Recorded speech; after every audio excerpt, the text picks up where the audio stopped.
অনেকে বলে আমার বাবা কি দিয়ে গেল, কিছুই দিয়ে যায় না, আমাদেরকে ফকির রেখে গেছে, এতিম রেখে গেছে, এই গেছে সেই গেছে বলে বলে বেড়ায়। আরে তোমার বাপ মা তোমাকে জন্ম দিছে, এটা যথেষ্ট, ঠিক কিনা কথা বলেন না? এই জন্য আল্লাহর শুকরিয়া করতে হবে, বাবা এবং মায়ের শুকরিয়া করতে হবে।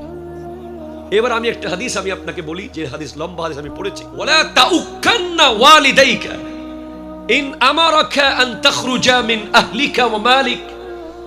কখনো বাবা মায়ের বিরুদ্ধে যাবে না, যদি সংসার থেকে বের করে দেয়, সম্পদ থেকে বঞ্চিত করে, এরপরেও বাবা মার বিরুদ্ধে যাবে না, যাবে না, যাবে না, যাবে না। কারণ বাবা মা সন্তুষ্টির পরেই নামাজ কবুল হবে, ঠিক কিনা কথা বলেন?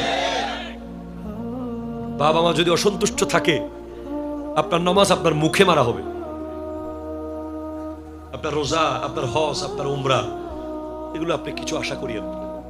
ইভেন সবে কদরের রাতে ইবাদত কবুল হবে না যার বাপ মা রাজি নাই। আমাদের দেশে অনেক মানুষ আছে বছর বছর উমরা করে, মারে ভাত দেয় না।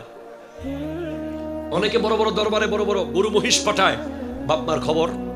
এরকম লোক আছে না নাই? কথা ধরে বলেন না। এই জন্য আল্লাহর এবং রাসূলের পরের পজিশন আপনাকে বুঝতে হবে, যে আপনার বাবা মার পজিশনটা কোন জায়গায়। এটা অনেক সন্তান রিয়ালাইজ করতে পারে না।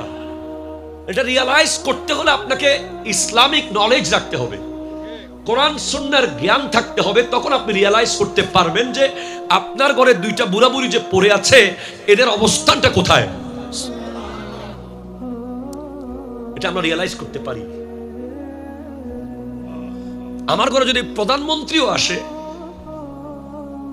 আমার বাবাও যদি পাশে থাকে, চেয়ার যদি একটা থাকে, আমি আগে আমার বাপকে বসতে বলবো, পরে আরেকটা চেয়ার আনিয়ে ওনাকে বসতে বলবো। যে এটা আমি ছোট্ট উদাহরণ দিলাম। আল্লাহ রাসূলের পরে আপনার জন্য আপনার বাপ মার চেয়ে কাবিল কোন ব্যক্তি দুনিয়াতে নাই, এটা আপনাকে বুঝতে হবে। বাপ মা হচ্ছে আসল বলি, আসল পীর।